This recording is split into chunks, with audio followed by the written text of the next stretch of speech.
Bismillah. Innal hamdalillah nahmaduhu wa nasta'inuhu wa nastaghfiruh wa na'udzu billahi min sururi anfusina wa min sayyiati a'malina. May yahdihillahu fala mudilla lahu wa may yudlil fala hadiyalah. Asyhadu an la ilaha illallah wahdahu la syarikalah wa asyhadu anna Muhammadan abduhu wa rasuluh.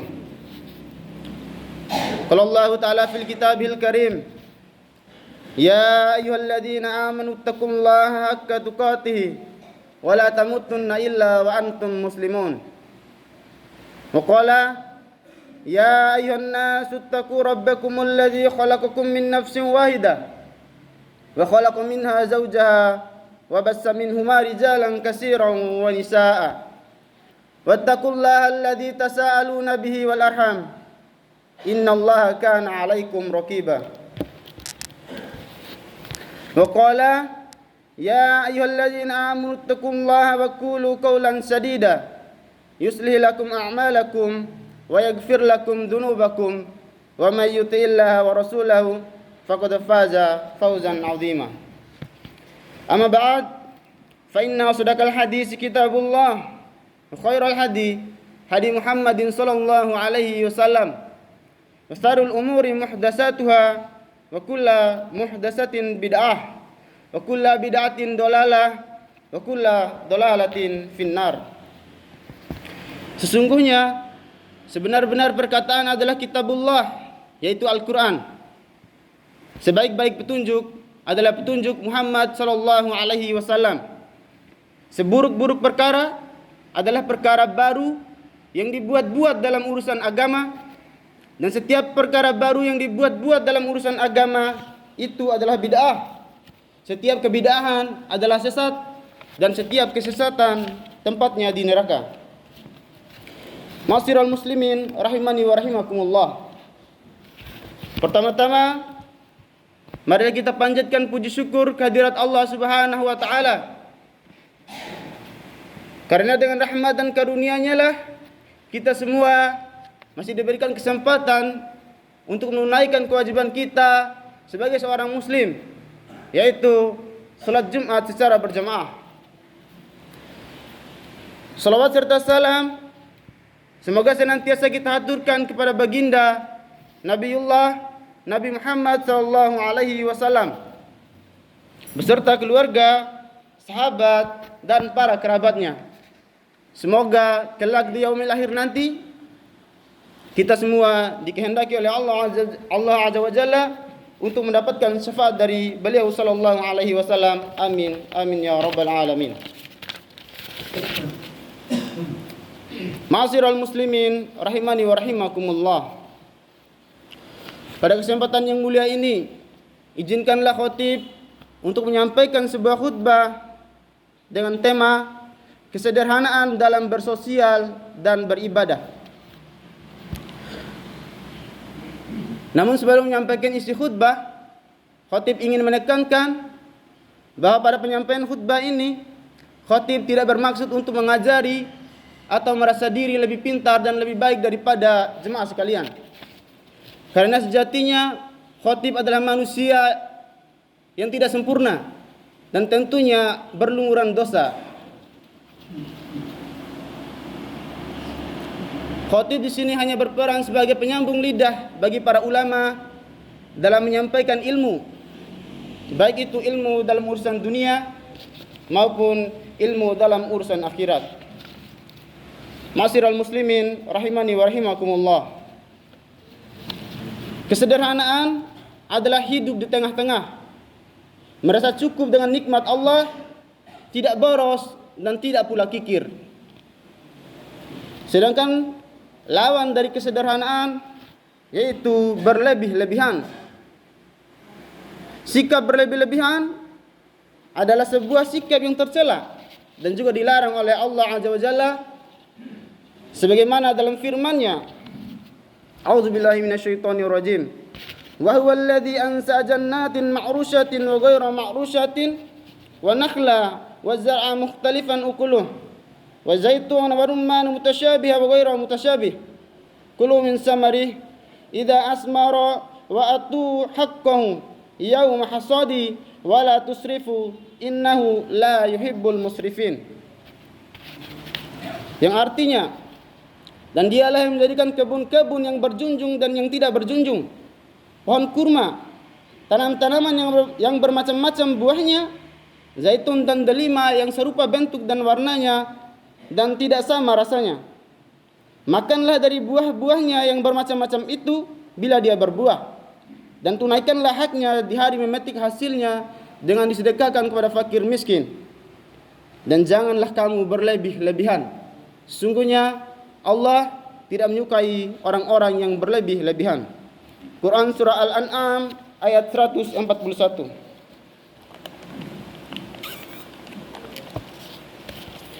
Perilaku berlebih-lebihan adalah manifestasi dari rasa tidak puas dan kurang bersyukur. Orang seperti itu biasanya ketika dikaruniai oleh Allah Azza wa Jalla sebuah kendaraan berupa sepeda motor misalnya, maka dia akan menginginkan mobil. Ketika telah dikaruniakan mobil, maka dia akan menginginkan mobil yang lebih baru lagi dan yang lebih mewah lagi. Demikian seterusnya. Bagikan ia sedang meminum air laut, bukannya membuat tenggorokannya merasa lega, tetapi malahan membuat tenggorokannya terus-terusan merasakan dahaga. Seorang yang berlebih-lebihan akan melakukan apapun demi memenuhi hasratnya tersebut. Dan bahkan dia tidak segan untuk melakukan sesuatu hal yang zalim, baik itu zalim kepada dirinya sendiri maupun zalim kepada orang-orang di sekitarnya. Ketika manusia selalu merasa tidak puas dan kurang bersyukur, maka ia akan selalu cenderung seperti binatang buas yang kelaparan. Binatang buas yang kelaparan yang ingin menerkam semua apa yang ada di dalam pandangannya.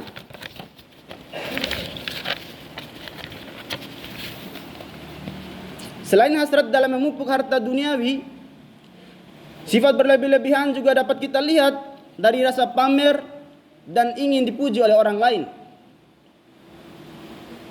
Contoh yang mudah kita ambil dari sikap ini, yaitu contohnya ketika pemuda dan pemudi ingin menikah. Pemuda-pemudi yang berasal dari keluarga yang sederhana, kemudian mereka dan orang tuanya merencanakan ingin menggelar pesta pernikahan yang mewah. Untuk apa?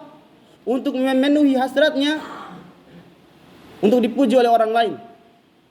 Yang padahal mereka sendiri sebenarnya tahu bahwa perekonomian keluarga mereka sendiri tidak mampu untuk menggelar sesuatu hal yang mewah seperti itu.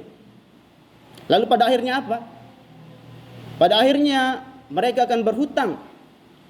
Demi apa? Demi menyelenggarakan sesuatu pesta pernikahan yang mewah dan untuk memamerkan acara tersebut demi memenuhi hasratnya. Dan faktanya tidak jarang kita jumpai karena beberapa pihak menginginkan pesta pernikahan yang mewah, padahal kondisi pihak yang lain itu tidak memungkinkan untuk menggelar sesuatu pesta tersebut. Maka akhirnya apa? Kebanyakan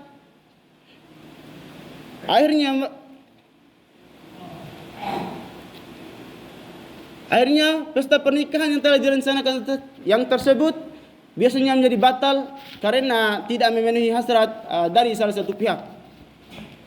Padahal Rasulullah SAW bersabda, "Khairun nakahi aisaruh." Sebaik-baiknya pernikahan adalah yang paling mudah.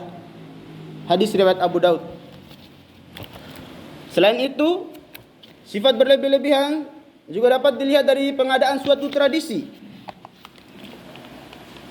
Pengadaan suatu tradisi secara berlebih-lebihan. Misalnya yang umum dan paling sering kita adakan di masyarakat kita, yaitu sebuah tradisi apabila ada seorang yang meninggal dunia. Tradisi, maka keluarga yang sedang ditinggalkan tersebut akan bersegera dan berusaha untuk melaksanakan atau mengadakan tradisi tersebut. Contohnya seperti tradisi tahlilan. Kemudian mereka seakan-akan menganggap tradisi tersebut sebagai sesuatu hal yang harus dan wajib untuk dilaksanakan apabila ada keluarga yang meninggal. Padahal Allah Azza wa Jalla dan Nabi Muhammad SAW tidak pernah mengatakan bahwa tradisi tersebut merupakan bagian dari syariat agama Islam.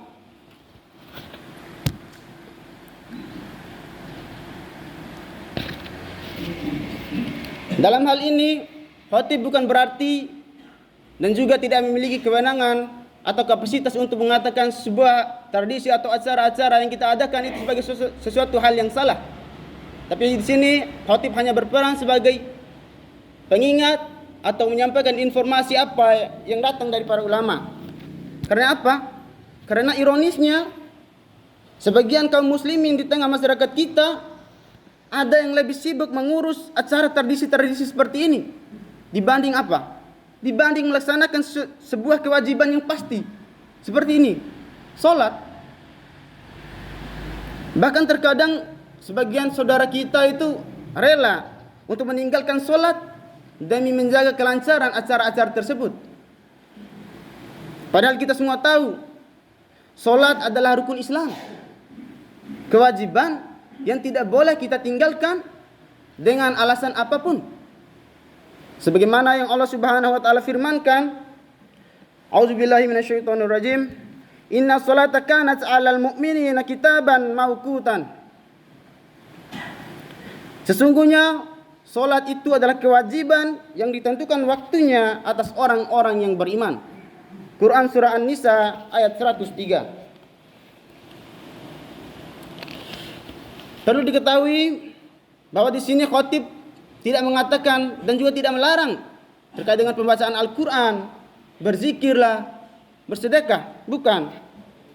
Namun fakta yang sering kita jumpai di kehidupan bermasyarakat kita adalah ketika ada sebuah keluarga yang dalam kondisi sederhana atau bahkan berkekurangan, sedang ditimpa sebuah musibah kematian, lalu karena dorongan tradisi ataupun penilaian masyarakat, mereka rela memaksakan diri, bahkan sampai berhutang demi mengadakan acara-acara tradisi tersebut.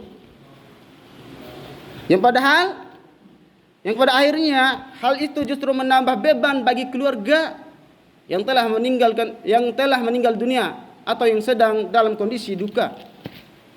Padahal andai kita mau belajar, andai kita mau membaca bahwa yang paling dibutuhkan oleh orang yang meninggal dunia itu adalah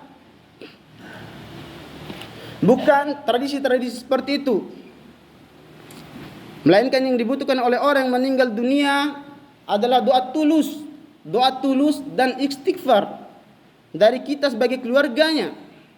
Bukan hanya sehari 2 hari saja, bukan hanya di hari ketiganya, di hari ke-7, 40, 100, 1000, bukan. Tetapi setiap saat, setiap kita sholat, dalam sujud-sujud kita mohonkan ampunan kepada Allah Subhanahu wa taala untuk mereka. Kemudian yang dibutuhkan juga oleh orang yang meninggal dunia adalah sedekah jariahnya. Apa-apa yang pernah disedekahkannya selama masa hidupnya.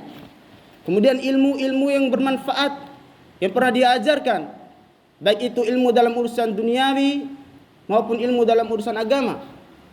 Kemudian yang 3 yaitu anak-anaknya yang soleh yang selalu mendoakannya. Itulah yang dibutuhkan oleh orang-orang yang meninggal dunia. Apa dalil terkait dengan hal ini? Dalilnya adalah sabda Rasulullah SAW, "Idza matal insanun qata'a anhu amaluhu illa min salasatin, ila min shadaqatin jariyah, aw ilmin yukanfa'u bih, aw waladin salihin yad'u lah." Yang artinya, apabila anak Adam meninggal dunia, maka terputuslah semua amalannya kecuali 3.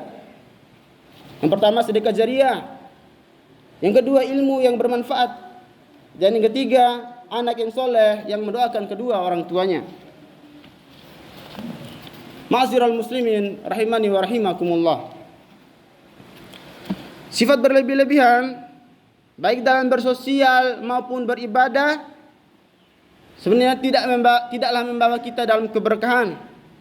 Justru sifat-sifat seperti itu malah membuat kita merasa terbebani, menjerumuskan kita atau pelakunya kepada hal-hal yang tidak baik, serta menjauhkan pelakunya dari rasa qanaah dan syukur kepada Allah Azza wa Jalla. Islam mengajarkan kita untuk hidup di tengah-tengah, tidak berlebih-lebihan, tidak pula kikir. Oleh sebab itu, marilah kita jadikan kesederhanaan sebagai prinsip hidup kita, baik dalam bersosial maupun dalam beribadah. Karena dengan kesederhanaan, hati kita menjadi tenang, hidup terasa berkah, keluarga lebih terjaga, dan yang terpenting, kita lebih mudah bersyukur kepada Allah Azza wa Jalla. Sebagaimana Nabi SAW bersabda, laisal gina an kasratan ard, walakinnal gina nafs. Bukanlah kekayaan itu karena banyaknya harta benda, tetapi kekayaan yang sebenarnya adalah kekayaan jiwa. Hadis riwayat Muslim dan Bukhari. Ma'asyiral muslimin rahimani wa rahimakumullah. Marilah kita berusaha untuk meneladani Rasulullah SAW dalam kesederhanaannya. Janganlah kita tertipu oleh gemerlap dunia dan pujian manusia, karena semua itu hanyalah sementara. Yang akan menemani kita sampai akhirat hanyalah amal soleh, doa anak yang soleh, sedekah jariah, dan ilmu yang bermanfaat yang pernah kita tinggalkan atau pernah kita ajarkan semasa hidup. Semoga Allah Azza wa Jalla menjadikan kita hamba-hamba yang qanaah, bersyukur, menjauhi sifat tamak dan berlebih-lebihan, serta menutup usia kita dalam keadaan husnul khotimah. Amin. Amin ya rabbal alamin. Barakallahu li wa lakum fil Qur'anil azim wa nafa'ani wa iyyakum bima fihi minal ayati wa dzikril hakim. Wa taqabbal minna wa minkum tilawatahu innahu huwas samiul alim. Wa astaghfirullah li wa lakum fastaghfiruh innahu huwal ghafurur rahim.